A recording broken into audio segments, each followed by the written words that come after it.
जय हिंद साथियों। आज के इस वीडियो में आप सभी को कक्षा 10 त्रिकोणमिति के जो है काफ़ी मोस्ट इंपॉर्टेंट क्वेश्चन बताने वाले हैं। बहुत सारे बच्चे ऐसे होते हैं भाई जिनको त्रिकोणमिति की सवाल नहीं आती है, तो आज की इस वीडियो में आपको हम 5-10 सवाल बताएंगे। अगर आप इसको समझ लेते हैं तो आपको ये सवाल एग्जाम में काफ़ी हेल्प करेगी। जैसे कि यहाँ पर जो सवाल है आपके सामने, और भाई जिसका त्रिकोणमिति तेज हो या आता हो वो सवाल को भी साथ में करते चलिएगा।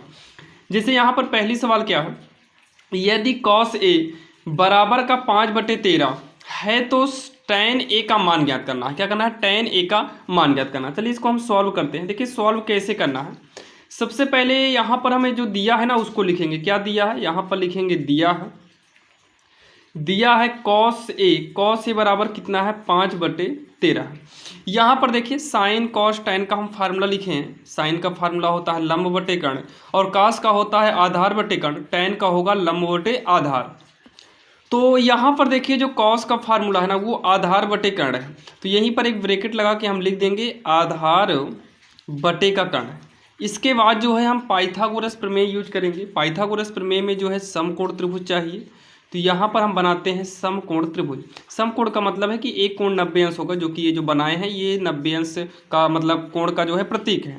अब यहाँ पर देखिए ये साइड में जो खड़ा होता है इसे हम लंब बोलते हैं, और नीचे जो है ये आधार है, और ये जो सबसे बड़ी लाइन है इसे हम कर्ण बोलते हैं। तो आधार कितना है? 5, तो आधार ये 5 कर देते हैं। कर्ण कितना है? कर्ण 13 है, तो ये कर्ण को हम कितना कर दे रहे हैं? 13 कर दे रहे हैं। ये लंब हमें नहीं मालूम है, इसी को निकालना है। चलिए इसको हम यक्स मान लेते हैं और इसी यक्स को हम निकालेंगे। तो यहाँ पर पाइथागोरस प्रमेय का एक फार्मूला होता है कर्ण का वर्ग बराबर में लंब का वर्ग प्लस का आधार का वर्ग। प्लस में क्या होगा? आधार का वर्ग होता है।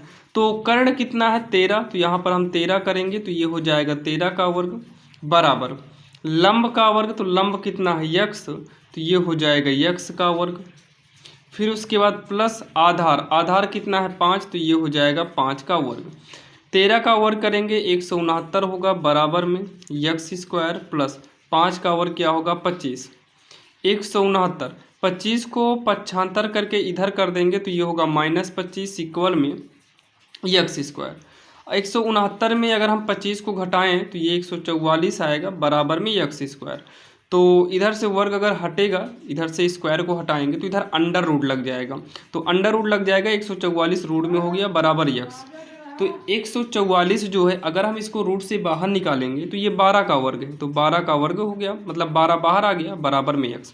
यानी कि ये जो नहीं मालूम था हमें वो कितना आ गया? यक्स, मतलब 12 आ गया।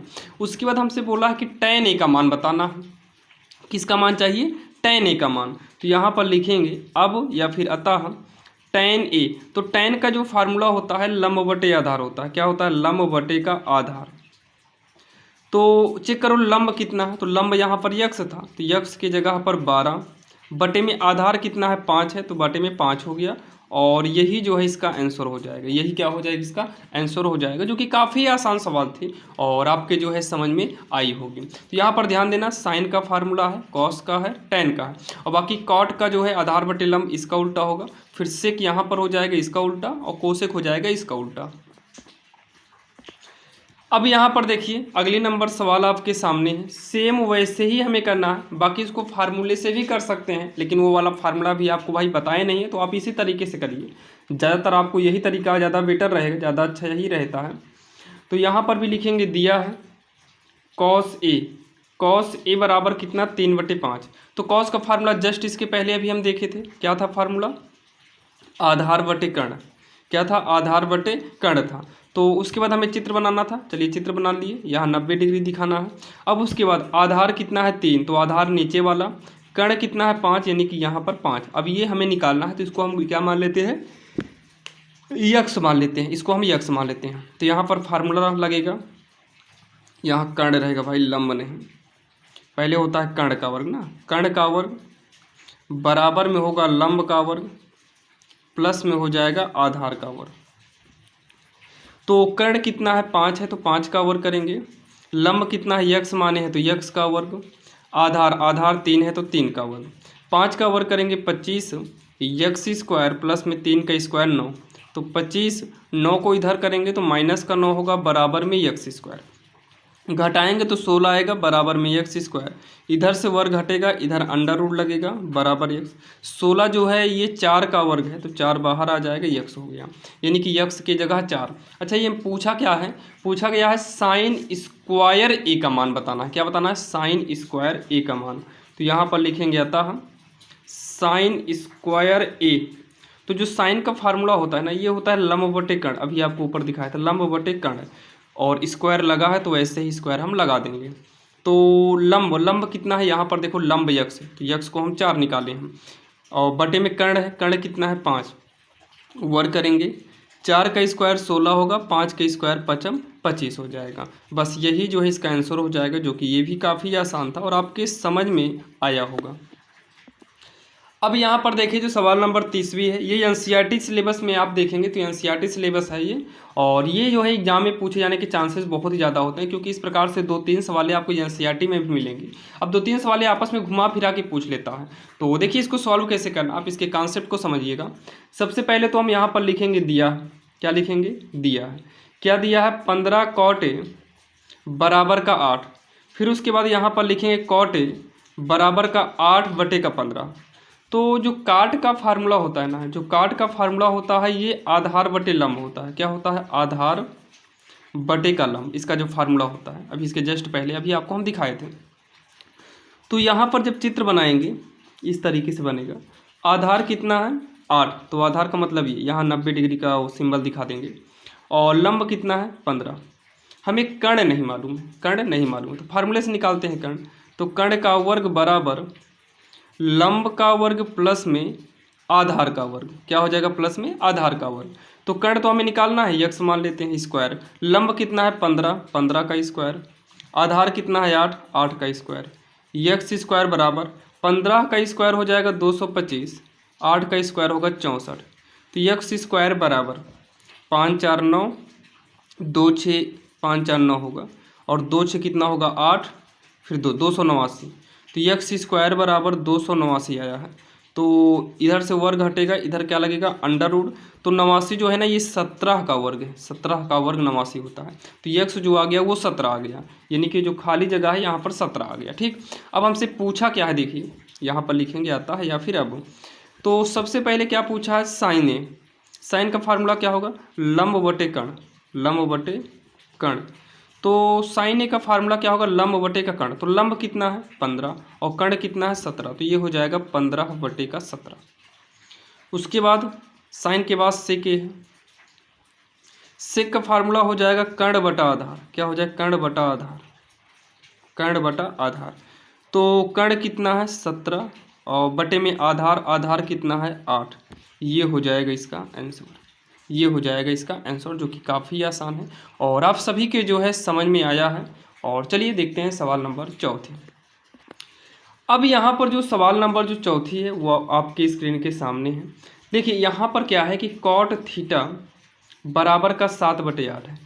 यहाँ पर एक काम करते हैं, चित्र बना भी सकते हैं, लंब वो क्या बोलते हैं, आधार बटे लंब लिखकर, जैसे हम चित्र बनाते हैं पाइथागोरस करते हैं वो वाला नियम कर सकते हैं। बाकी इसको तो बिना जो है मतलब इस नियम से भी किया जा सकता है, बस आपको फार्मूले तैयार करना हो।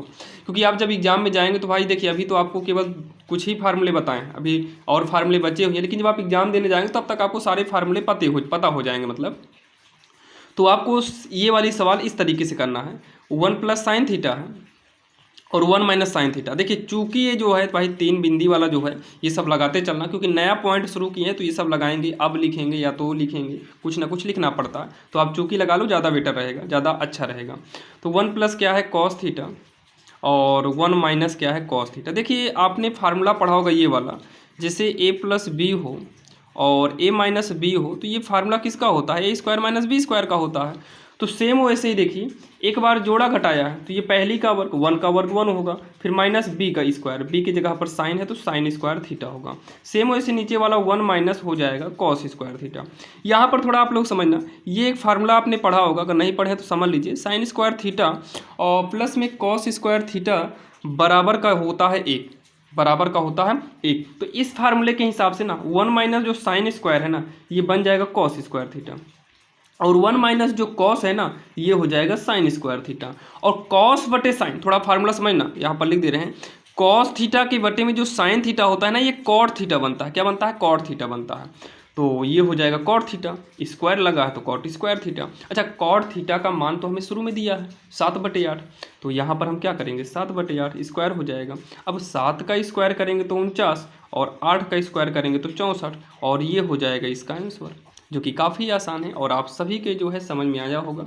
ये रही हमारी सवाल नंबर 4। चलिए देखते हैं सवाल नंबर 5, जो कि उसका फार्मूला थोड़ा चेंज किया गया है।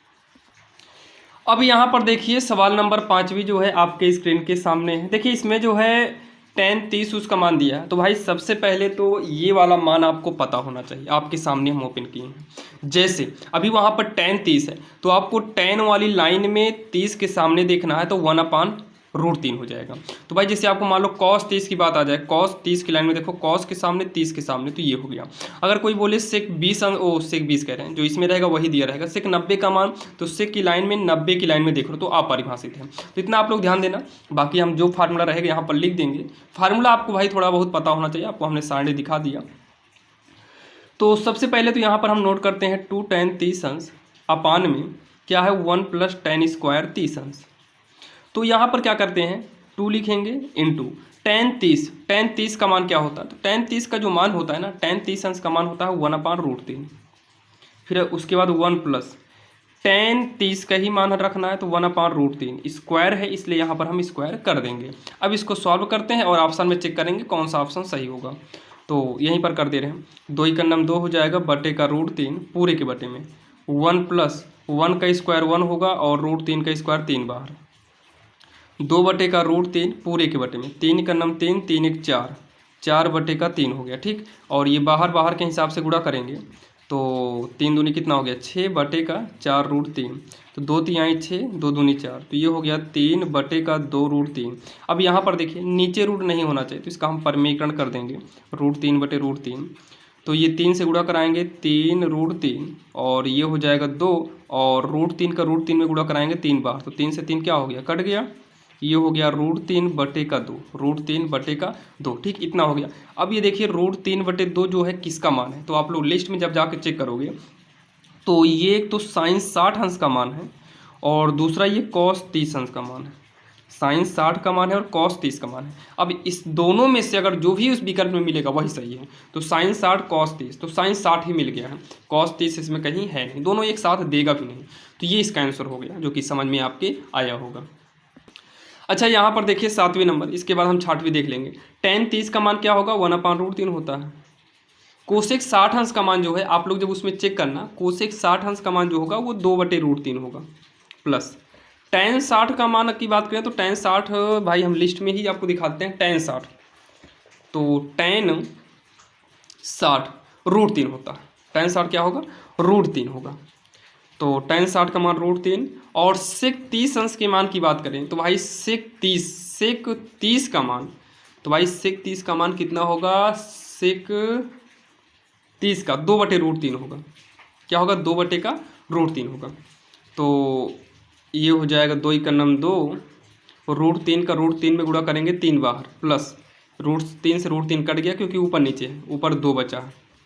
तो ये तो सिंपल है कि बटा 1 मानेंगे, 3 × 1 = 3, 3 से 3 कटेगा एक बार में, 1 × 2 = 2, 1 × 3 = 3 बार में, 3 दूनी 6, तो ये हो जाएगा 3 6 2 8/3, कितना हो जाएगा 8/3। ये इसका जो है आंसर हो जाएगा, जो कि काफ़ी आसान सवाल थे। अब यहाँ पर जो है अगर हम सवाल नंबर 6ठवीं की बात करें तो चलिए इसको सॉल्व करते हैं 6ठवीं को। यहाँ पर सबसे पहले क्या दिया है tan a + b बराबर का √3, तो ये हो जाएगा tan a + b और √3 जो है ना ये tan 60 अंश का मान है। किसका मान है tan 60 अंश का मान है, तो tan से tan काट देंगे तो ये a + b बराबर जो है ये 60 डिग्री आएगा, जो कि समीकरण 1 हो गया। अगला यहाँ साइड में ले लेते हैं tan a - b बराबर का 1/√3, तो ये हो जाएगा tan a - b और 1/√3 जो है ना ये tan 30 अंश का मान है, तो tan से tan काट दो, a - b बराबर हो गया 30 अंश। ठीक, एक काम करते हैं समीकरण 1 और 2 को सॉल्व करके अब a और b का मान निकालना है, निकाल लेते हैं। तो यहाँ पर लिखेंगे समीकरण 1 व समीकरण 2 से, तो समीकरण 1 क्या है a + b बराबर 60, और समीकरण 2 क्या है, a माइनस बी बराबर 30। तो plus B minus B cut ही गया। अब जो है ए जुड़ेगा तो क्या हो जाएगा, 2a 60 30 हो जाएगा 90। तो a बराबर हो जाएगा 90/2, 2 × 9 2, 2 45 में 90। तो फिर हो जाएगा a बराबर कितना, 45 डिग्री। अब a का मान समीकरण 1 या फिर 2 में रख कर b का मान निकाल लेते हैं। तो ये हो जाएगा a का मान, उसी के नीचे करना, जगह नहीं हम साइड में कर दे रहे हैं।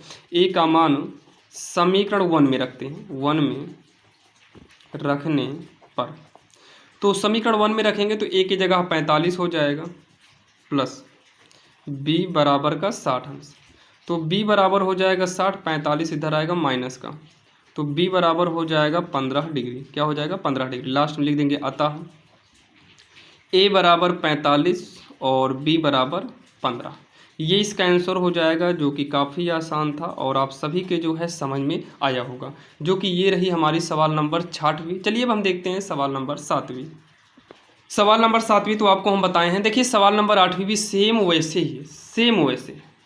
तो यहाँ पर देखिए ये हो जाएगा साइन a माइनस बी बराबर कितना, 1/2। तो ये हो जाएगा साइन a माइनस बी 1/2 जो है ना, ये साइन 30 अंश का मान है। किसका, साइन 30 अंश का मान है। तो ये इससे कट गया, तो ये हो गया a माइनस बी बराबर 30 अंश, समीकरण 1। और अगला जो है कॉस a प्लस बी बराबर 1/2 हो गया। तो ये हो जाएगा कॉस a प्लस बी, और 1/2 जो है ये कॉस 60 अंश का मान है। कॉस से कॉस कटा, तो a प्लस बी बराबर 60 डिग्री, और ये हो गया समीकरण 2। अब समीकरण 1 और समीकरण 2 से जो है हमें a और b का मान निकालना है। तो यहाँ पर देखिए लिखेंगे समीकरण 1 व समीकरण 2 से। तो समीकरण 1 को लिखेंगे, समीकरण 1 ये है बराबर 30 अंश, और समीकरण 2 कितना है, a प्लस बी बराबर 60 अंश। तो minus b plus b cut गया, a में a को जोड़ेंगे तो ये 2a हो जाएगा बराबर 60 30 90। अब a बराबर 90, 2 का पक्षांतर करेंगे तो बटे में, तो 2 × 9 2, 2 45 में 90। तो a कितना आ गया, 45 आ गया। तो a का मान कितना आया, 45। अब b का मान क्या आएगा, आप लोग समीकरण 1 में रख कर कमेंट बॉक्स में बताइएगा, ताकि भाई दूसरा कोई ना कर पाए तो वो मैच, मतलब जो भी कर पाए वो मैच करा ले।